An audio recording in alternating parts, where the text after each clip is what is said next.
Mayfair began to be developed shortly after the London fire in 1666, but it was only in the 1720s that it became a fashionable residential area that attracted the well-to-do gentry and aristocracy, as well as the many service providers needed to sustain them. By looking at some of the people who were Handel's friends and who lived in the area of his house in Brook Street, we can begin to see the private side of this public composer.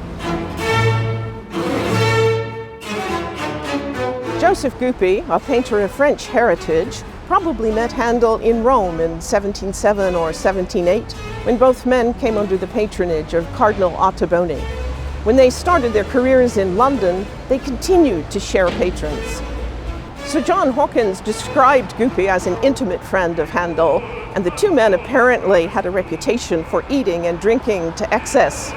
After Handel's first paralytic attack in 1737, his friends hoped he might slow down. But as Lord Radnor wrote in 1740, Mr. Handel set out Thursday last for Germany in the company of Goupy, therefore have little hopes of his amendment.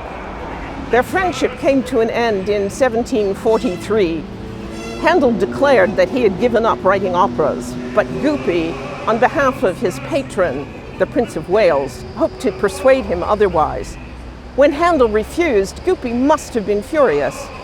But I like to think that it was only in 1745, after he heard Handel's Belshazzar, in which Gobryas describes Belshazzar as a monstrous human beast degraded to a swine, that Goupy made his famous caricature of Handel as a swine playing the organ.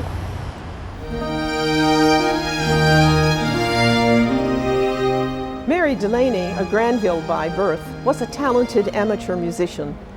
She studied the keyboard from the time she was a child, and in fact, first met Handel when she was only 10 years old, and he performed wonders on her little spinet.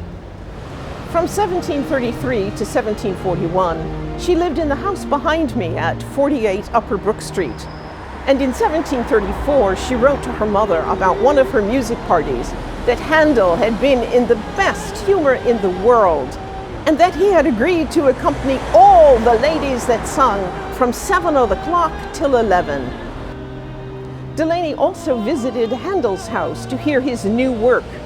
In 1735, she described Handel at the first rehearsal of the opera Alcina as a necromancer in the midst of his own enchantments.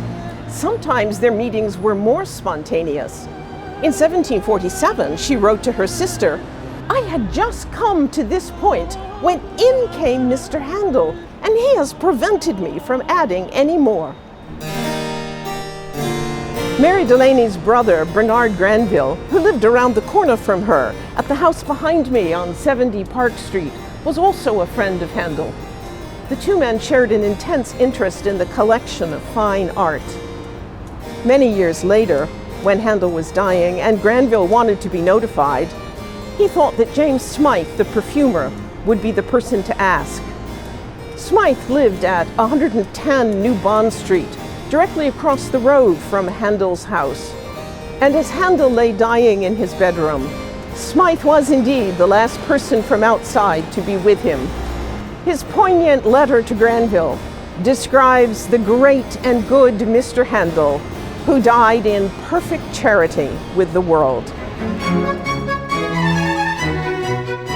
Handel's interactions with his friends reveal a man who enjoyed genial sociability with Mary Delaney and her friends, more boisterous partying with Goupy, trading and collecting fine art with Granville, in close ties with the merchants on Bond Street, such as Smythe.